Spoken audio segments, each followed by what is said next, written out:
네, 지난번 설교 때도 비가 왔던 것 같은데 오늘도 비가 오는 것 같습니다. 비가 오는 수요일 날 함께 예배하기 위해서 이렇게 모여서 너무 감사합니다. 우리 옆에 사람들에게 잘 오셨습니다. 은혜 많이 받으시기 바랍니다. 네, 인사해 주시면 좋겠습니다. 네, 제가 진정한 예배와 부흥이라는 그 제목을 우리 한 목사님께 드렸는데 제목을 제가 이제 준비하다가 살짝 좀 정정을 했습니다. 죄송합니다. 네. 짧게 조금만 바뀌었죠? 한번 같이 읽어볼까요? 시작. 네, 온전한 예배와 부흥. 한국 교회가 위기를 맞이하고 있습니다. 2000년대 들어서서 지금까지 약 20여 년간 한국 교회는 침체를 겪고 있습니다. 그리고 지금은 침체를 넘어서 위기라고 하고 있습니다. 제가 좀 자료를 하나 갖고 왔는데요. 이 자료를 잘 보이시죠? 네, 이 자료를 보면 한국 기독교 목회자 협의회에서 발표한 자료인데 지금 여기 보면은 주황색으로 되어 있는 게 개신교 그 인구 변화 추이입니다. 20년도 들어서 점점 하락하는 것을 볼 수 있습니다. 저희 어렸을 때는 사실 한국 교회 교인 수 여러분들도 다 기억하실 수 있겠지만 1980년대, 90년대는 한국 교회가 약 1000만이라고 했습니다. 다 기억하시죠? 네. 그래서 그때 당시에 한국의 인구가 약 4천만이었기 때문에 4분의 1이 기독교인이라고 얘기를 했었어요. 여러분들도 아마 다 기억을 하시고 계실 것 같습니다. 지금 한국 교회 개신교 인구 성도 수가 몇 명이라고 혹시 알고 계십니까? 잘 모르시죠? 연구 결과에 따르면 약 800에서 700에서 800만인데요. 그 안에는 소위 말하는 교회를 나가지 않고 그냥 나는 기독교인이다 라고 하는 가난한 성도들 포함되어 있고요. 그리고 또한 이단도 포함되어 있습니다. 그렇기 때문에 실질적으로 교회를 출석하며 신앙생활을 하고 있는 예배 생활을 하고 있는 성도는 약 500만으로 보고 있습니다. 지금 대한민국의 인구가 5천만이 약간 넘거든요. 그러면 10분의 1입니다. 4분의 1을 넘어섰던 성도 수가 10분의 1로 줄었다고 보시면 될 것 같아요. 이 정도 되면 한국교회의 침체가 위기다라는 것이 우리에게 와닿을 수 있을 것 같습니다. 왜 이렇게 되었을까요? 왜 한국교회가 이렇게 침체를 겪고 위기 앞에 서 있을까요? 그리고 또 우리 또한 그 한국교회의 일원으로서 우리 교회는 어떤지, 그리고 내 개인의 신앙은 또 어떤지 돌아보며 생각해 볼 수 있는 밤이 됐으면 좋겠습니다. 저는 오늘 말씀을 생각하면서 먼저 결론적인 말씀을 먼저 드리고 시작해 보고자 합니다. 제가 오늘 본문 말씀을 묵상하면서 냈던 결론인데요. 한번 같이 읽어보도록 하겠습니다. 시작. 온전한 예배는 부흥을 가져온다. 아멘. 온전한 예배는 부흥을 가져온다. 이 문장을 조금 길게 하면요. 온전한 예배는 부흥을 가져오고 부흥은 온전한 예배를 가져온다. 네. 한마디로 온전한 예배는 부흥과 뗄래야 뗄 수 없는 인과관계에 있다는 것입니다. 그러면 온전한 예배에 대해서 우리가 좀 묵상을 해보려고 하는데 그 전에 예배는 무엇인가요? 네, 예배는 무엇일까요? 여러분, 예배는 무엇일까요? 지금 우리에게 드려지는 것도 예배죠. 예배라는 말을 직역하면 예를 갖추어 절한다라는 거예요. 한마디로 어떠한 대상에게 우리가 절하면서 섬긴다라는 말이죠. 그렇기 때문에 예배를 영어로 서비스라고 합니다. 서비스, 섬기는 것, 봉사하는 것이 예배라고 합니다. 여러분, 우리는 무엇을 섬길까요? 우리가 무엇에게 예배할까요? 가치 있는 것에 예배합니다. 여러분, 돈이 가치 있다라고 생각하는 사람들은 나에게 돈이 들어오는 곳을 향하여 서비스, 섬길 겁니다.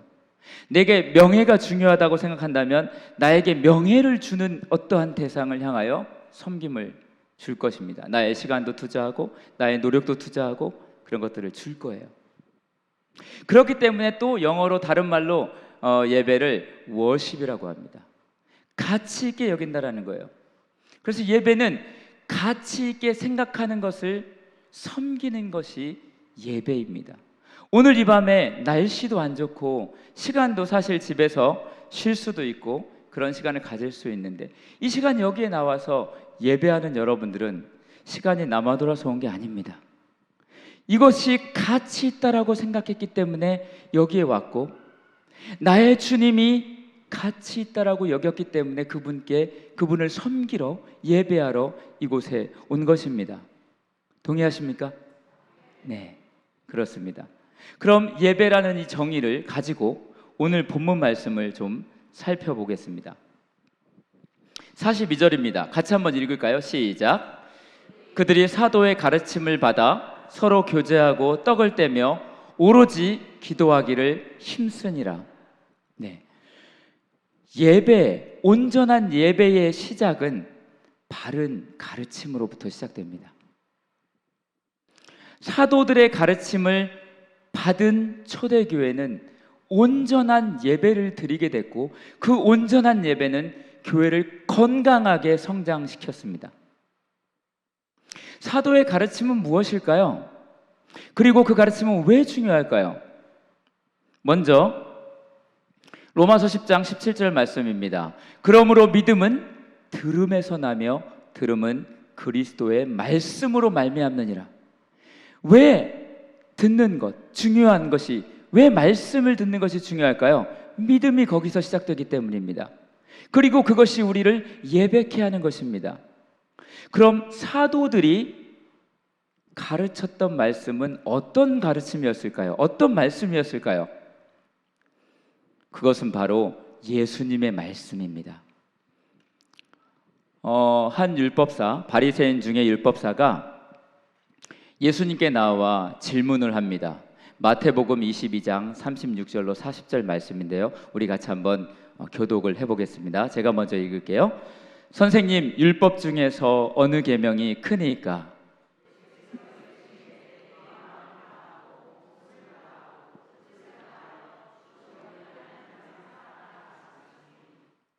이것이 크고 첫째 되는 계명이요.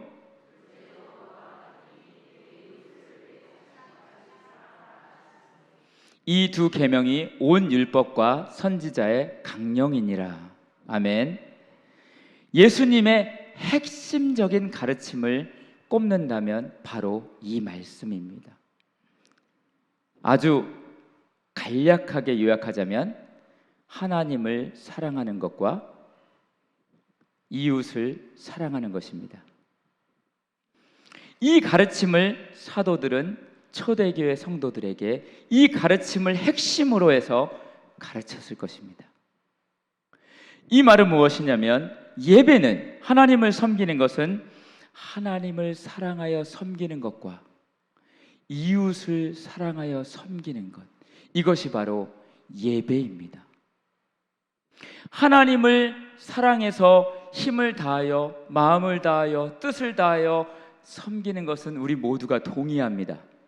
거기에 의구심을 가질 사람은 아무도 없습니다. 그렇죠?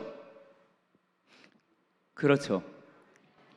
그런데 내 이웃을 사랑하여 섬기는 것이 예배다라고 하면 약간 의구심을 갖는 분들도 있을 것 같아요. 왜 내 주변에 있는 사람들을 섬기는 것이 예배인가? 그게 어떻게 예배야?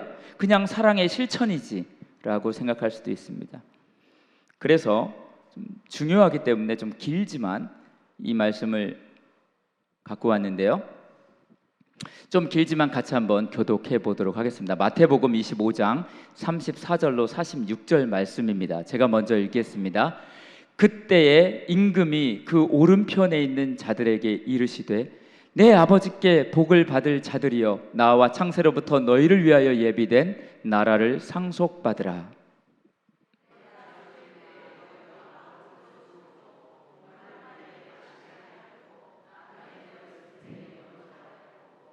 헐벗었을 때 옷을 입혔고 병들었을 때 돌아보았고 옥에 갇혔을 때 와서 보았느니라.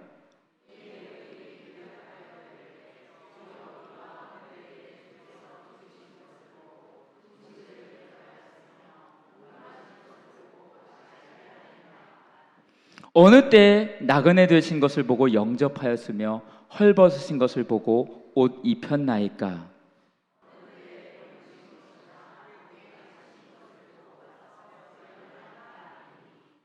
임금이 대답하여 이르시되 내가 진실로 너희에게 이르노니 너희가 여기 내 형제 중에 지극히 작은 자 하나에게 한 것이 곧 내게 한 것이니라 하시고,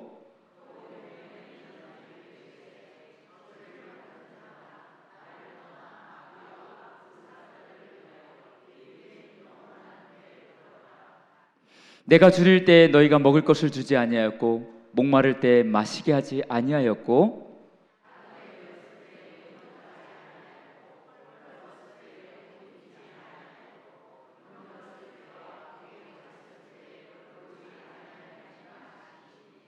그들도 대답하여 이르되 주여 우리가 어느 때 주께서 줄이신 것이나 목마르신 것이나 나그네 되신 것이나 헐벗으신 것이나 병드신 것이나 옥에 갇히신 것을 보고 공양하지 아니하더이까.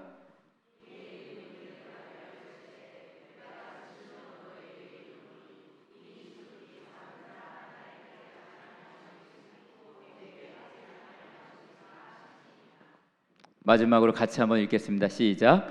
그들은 영벌에 의인들은 영생에 들어가리라 하시니라. 아멘. 주님께서 말씀하시기를 너희 중에 지극히 작은 자에게 한 것이 곧 누구에게 한 것이라고 얘기하고 있죠? 예수님께. 우리의 섬김의 대상이 누구입니까? 예수님이십니다. 우리의 예배의 대상이 누구십니까? 예수님이십니다. 그런데 그 예수님께서 너희 중에, 너희의 눈을 들어 나를 보지 말고 너희 중에 지극히 작은 자에게 한 것이 곧 나를 섬긴 것이다. 나를 섬긴 것이다. 그게 바로 예배야 라고 말씀하시는 겁니다. 이제 동의가 되시나요? 내 이웃을 내 자신과 같이 내 몸처럼 사랑하는 것이 예배입니다.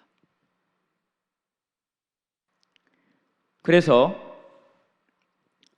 온전한 예배는 하나님을 사랑하여 섬기는 것과 이웃을 사랑하여 섬기는 것, 이 두 가지가 하나가 될 때 온전한 예배가 되어지는 것입니다. 한국 교회가, 우리 교회가, 내가 왜 침체를 겪고 있을까요? 우리에게 예배가 없나요? 한국 교회만큼 예배를 많이 드리는 나라는 없습니다. 저희는 일주일에 적어도 9번에서 10번 이상 예배를 드립니다. 그런데 왜 우리에게는 영적인 부흥이 없을까요? 하나님께서는 이 두 가지가 같다라고 하십니다.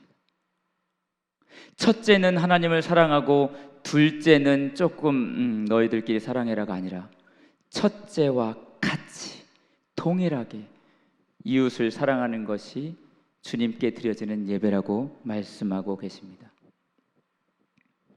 그런 의미에서 우리가 이 말씀을 조금 한 번 더 보기를 원하는데요. 그들이 사도의 이 가르침을 받았습니다. 가치 있게 여겼습니다. 그랬더니 어떻게 됩니까? 그랬더니 그 밑에 한번 같이 읽어볼까요? 시작. 서로 교제하고 떡을 떼며 오로지 기도하기를 힘쓰니라. 아멘. 초대교회는요, 이 바른 말씀을 가르침을 받아서 벌써 이 한 구절의 말씀에도요, 온전한 예배가 드려지고 있다는 것이 보입니다. 그들은 서로 교제하며 떡을 뗐습니다. 서로 사랑했습니다. 서로 섬겼습니다. 서로 떡을 뗐습니다. 그리고 기도하기를 힘썼습니다. 주님과의 아름다운 교제, 주님과의 아름다운 교통이 있었습니다. 이것이 초대교회의 온전한 예배였습니다. 그리고 그 뒤에는 이런 말씀이 따라옵니다. 같이 읽어볼까요? 시작. 사람마다 두려워하는데 사도들로 말미암아 기사와 표적이 많이 나타나니. 아멘. 이렇게 온전한 예배를 드리는 공동체에 하나님이 함께 하심이 나타납니다. 하나님이 함께 하십니다.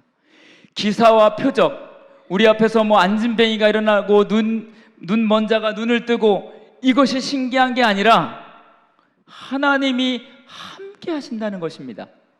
하나님이 함께 하지 아니하고서는 이러한 역사가 일어날 수 없습니다. 이 믿음의 공동체, 예배의 공동체, 온전한 예배를 드리는 초대교회 성도들에게 하나님은 함께 하셨습니다.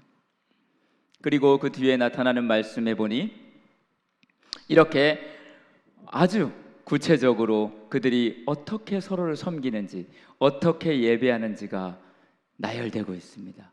믿는 사람이 다 함께 있어 모든 물건을 서로 통용하고, 또 재산과 소유를 팔아 각 사람의 필요를 따라 나눠주며, 날마다 마음을 같이하여 성전에 모이기를 힘쓰고, 집에서 떡을 떼며 기쁨과 순전한 마음으로 음식을 먹고, 이렇게 아름다운 교제와 하나님과의 예배, 이것들이 아주 균형을 잡고 온전한 예배를 드리는 공동체가 되고 있음을 보여주고 있습니다.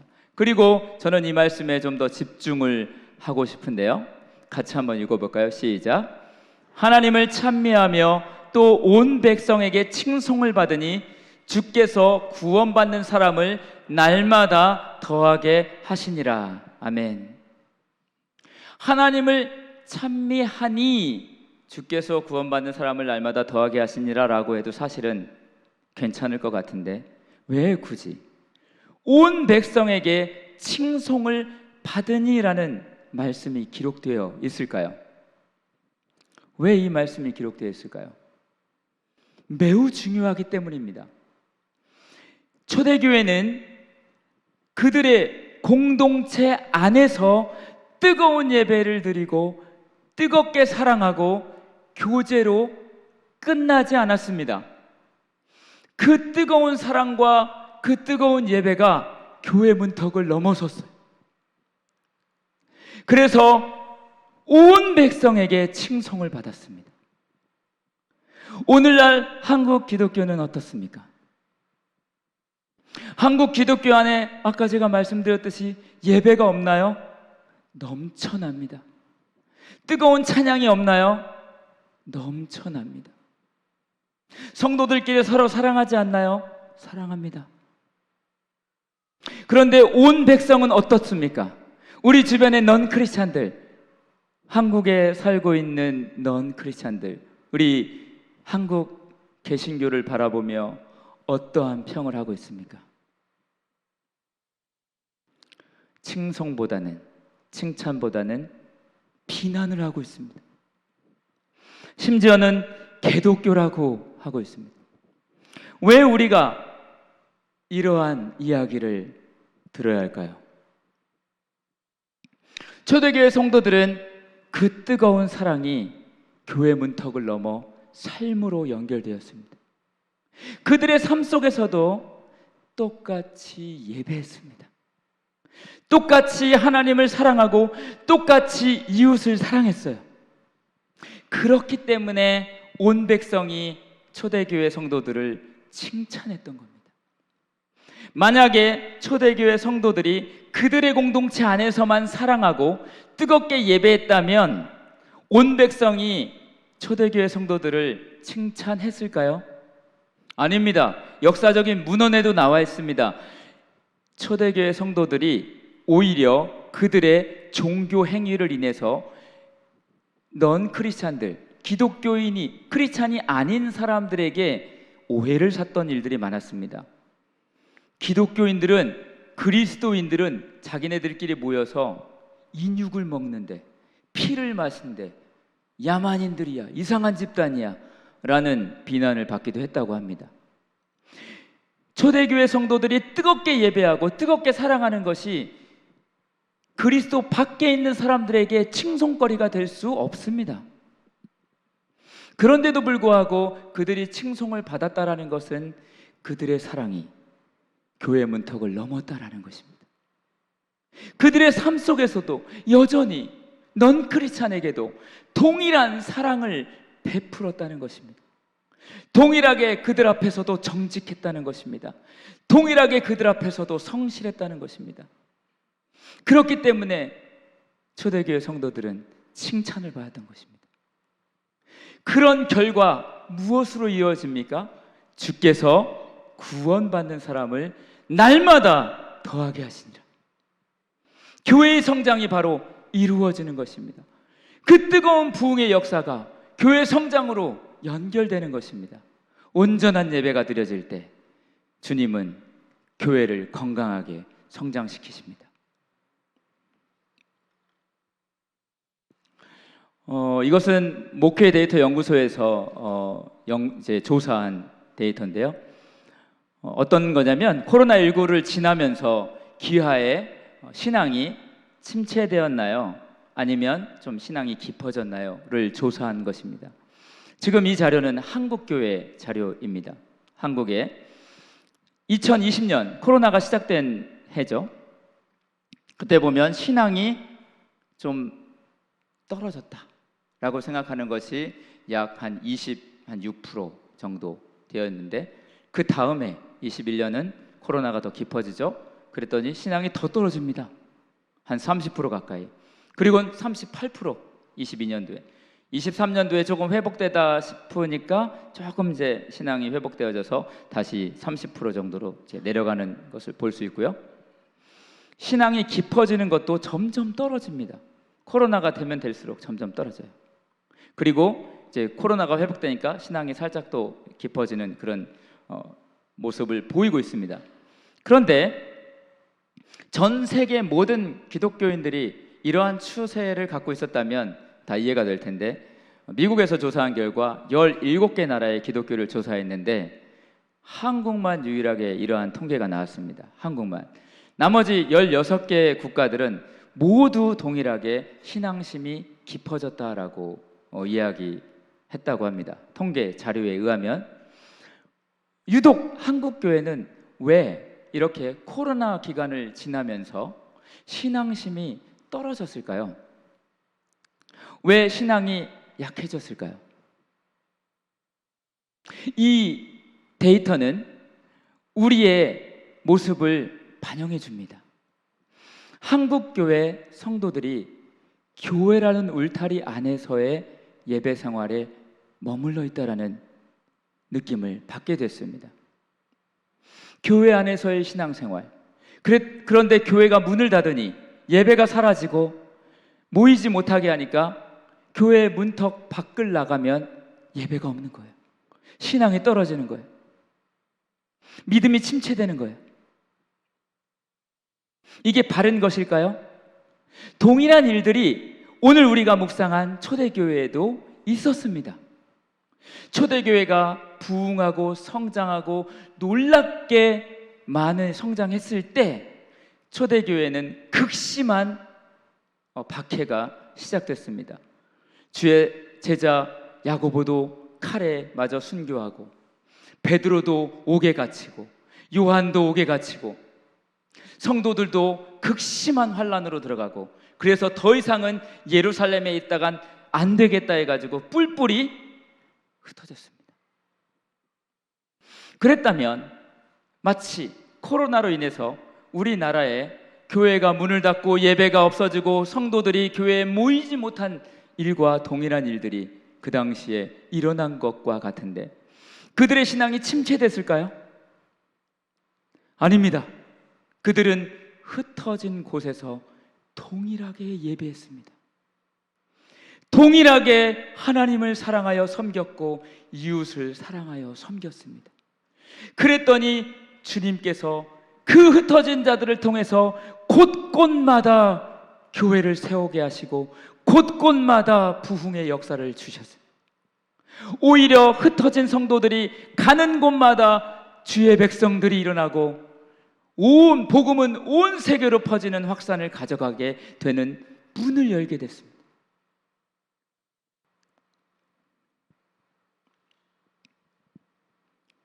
오늘날 한국교회는 굉장히 많이 성장했습니다. 1960년부터 1990년대까지 한국교회는 전 세계적으로 그 유래를 찾아보기 힘들 정도로 급성장했습니다. 정말 대형교회가 세계적으로도 손꼽히는 교회가 우리 한국 안에 엄청나게 많습니다. 그런데 왜 한국은 이렇게 기독교의 침체를 가져오며 부흥을 이제 꿈꾸는 시대가 되었을까요? 어쩌면 우리의 예배가 이 예배당 안에서 머물러 있기 때문이 아닌가 싶습니다. 하나님을 사랑하는 것, 하나님을 섬기는 것은 한국 기독교인들에게 가장 큰 열심입니다. 이 열심을 따라올 나라가 없어요.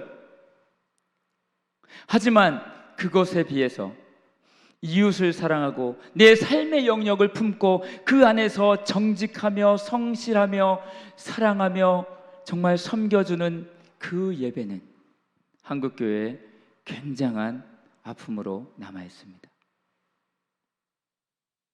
이 예배가 온전해질 때, 이 예배가 온전히 드려질 때 한국교회는 다시 부흥하게 될 것입니다. 다시 건강하게 될 것입니다. 하나님께서 그러한 교회마다 부흥하게 하시고 건강하게 성장하게 해 주실 것이라고 믿습니다. 저희는 이제 부흥회를 앞두고 있습니다. 교회 곳곳마다 은혜를 더하소서라는 표어와 포스터들이 붙어 있습니다. 이번 주 주일부터 주일 저녁부터 집회가 시작됩니다. 분명히 하나님께서 우리에게 아름다운 은혜를 주실 것입니다. 넘치는 은혜를 주실 것입니다. 우리에게 놀라운 회복의 역사를 주실 줄 믿습니다. 그러나 이 회복의 역사가 또다시 교회 안에만 머물러 있는 그러한 것이 되지 않기를 소원합니다. 우리를 회복시켜서 개개인의 부흥의 역사가 일어났으면 좋겠습니다. 그 개개인이 모인 우리 공동체의 예배가 회복됐으면 좋겠습니다. 그리고 이 회복된 예배가 교회 문턱을 넘어서 우리의 삶의 영역으로 들어갔으면 좋겠습니다. 우리의 삶에서 섬김이, 정직이, 성실이, 공의가 우리를 통해서 흘러갔으면 좋겠습니다. 이번 부흥회를 통해서 주님이 주시는 놀라운 은혜가 우리 평택교회에 넘쳐나기를 소원하고 우리 평택교회가 온전한 예배를 통해서 날마다 구원받는 자들을 더하게 하시는 하나님의 은혜가 풍성하기를 소원합니다. 기도하겠습니다.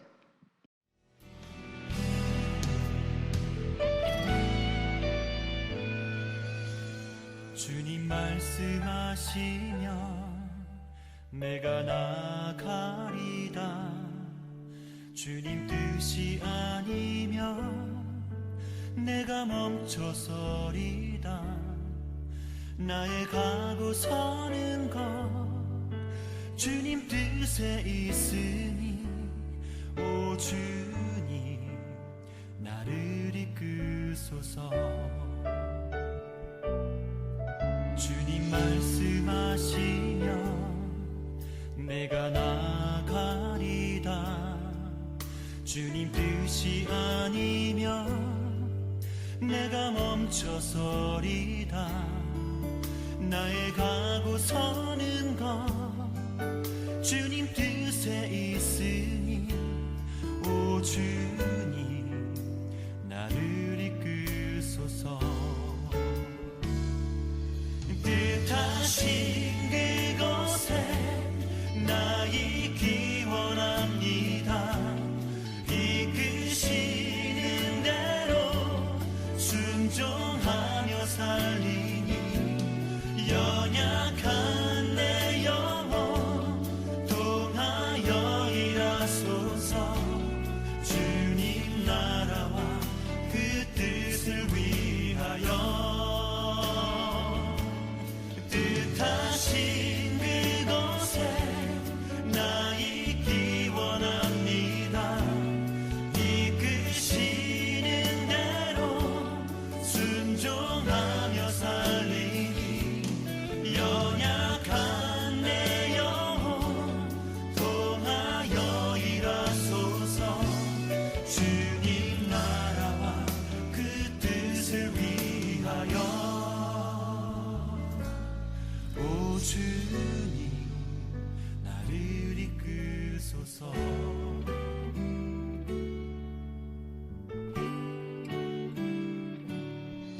주님 말씀하시면 내가 나가리다. 주님 뜻이 아니면 내가 멈춰